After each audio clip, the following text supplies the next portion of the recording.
Hello, today I'm going to be reading Tom Gates again. The title is called Absolutely Fantastic. Okay.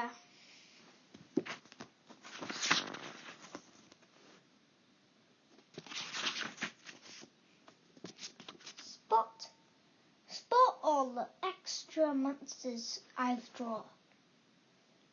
Everywhere. I wish school started at 11 o'clock in the morning and not at 9:15. Groan, which is far too early for me. I'm rubbish at getting up on time. It takes me ages to get my brain working and even longer for my eyes to open.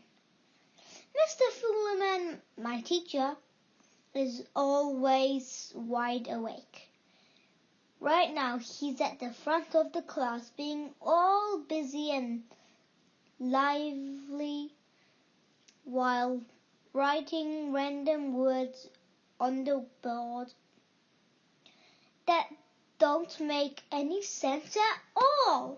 He says, "You're probably wondering why I'm writing all these words down." Slightly. Does anyone want to add their own interesting word to this list? I keep quiet. Then someone at the back of the classroom says, "Cake, sir," which is a good choice. Everyone likes cake, don't they? Mr. Fullerman writes cake on the board.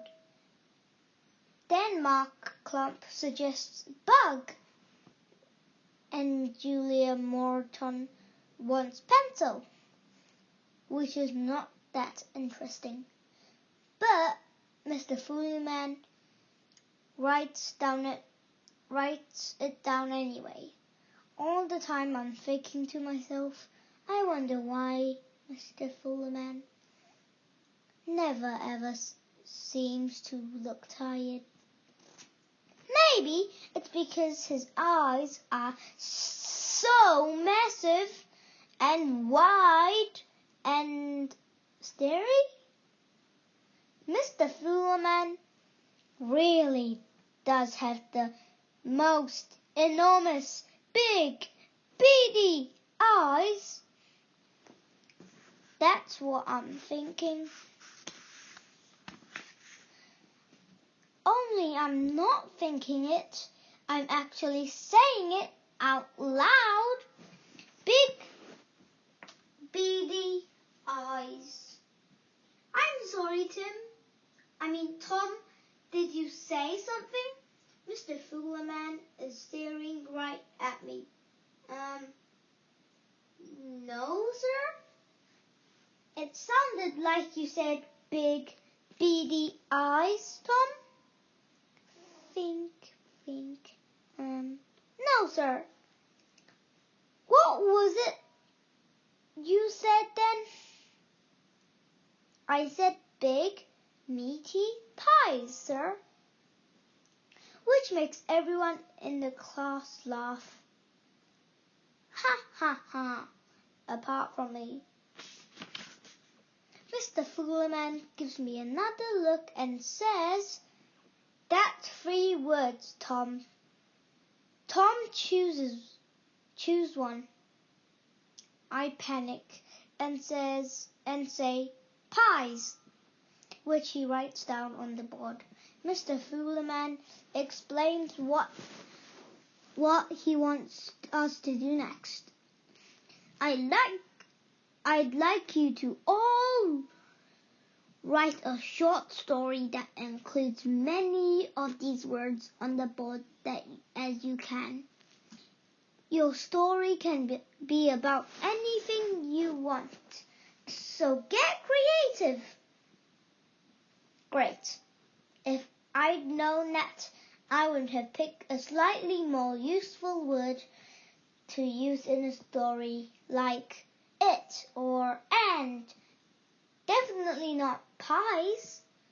Once upon a pie. Oops.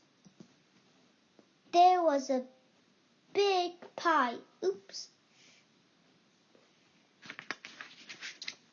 List of words: stormy, gigantic, running, surprise, cake, nice, small, bug, pencil, fridge, pies. Mr. Foolerman didn't say the story had to make any sense, which is just as well, really. Here goes. English. My short story by Tom Gates. It was a stormy night when I surprised my grumpy sister Delia by running her a gigantic bath. She was very happy until I pointed out there was a bug sitting on her head. I suggest she could wash it off in the bath, but Delia got cross and tried to flick it away with a pencil instead. Eventually, when she went off to have her bath, I helped myself to the delicious pies that were in the fridge. There was cake too. I ate most of it, but because I'm a nice brother, I left Delia a really small piece. Here it is. The end. There, all done. Once I finish my story, my mind turns to other things like Dog Zombies, which is the name of my and Derek's band. I decide to experiment by drawing a few types of dogs as zombies. For a change, usually I draw them like this. Grr. But today I think I'll draw a new one, then a huge dog zombie. A bonkers dog zombie. A tiny dog zombie? A sausage dog zombie? I'm just getting started with when Mr. Foolerman stops my drawing completely. But today I think I'll draw a new one. Oakfield School Planner Class. Name: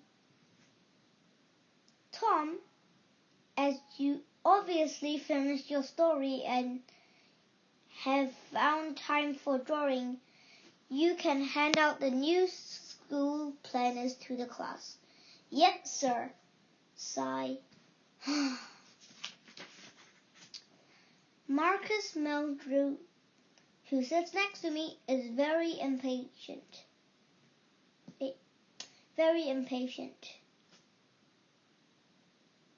He sees the new planners and tries to snatch one from the pile. Give me my planner, Tom. Hand it over. Which is a bit rude, so I say, calm down, Marcus. You get yours eventually. Then I take a planner from on top of the pile and pass it over his head right around to Amy Porter. Here we go, Amy, your planner. This winds Marcus up. He tells me, hurry up, I want my planner now. He's tugging at my jumper, which is annoying, so I ignore him and begin giving out the planners from the back of the class, working my way to the front. By the time I reach Marcus, he's practically tearing his hair out with frustration. But last but not least, your planner, Marcus goes to grab it from me, and Mr. Fullerman says, "Don't snatch, Marcus." And this is going to be the end. I'm stopping at page 18, so I'm going to read page 18 next recording. Okay, bye.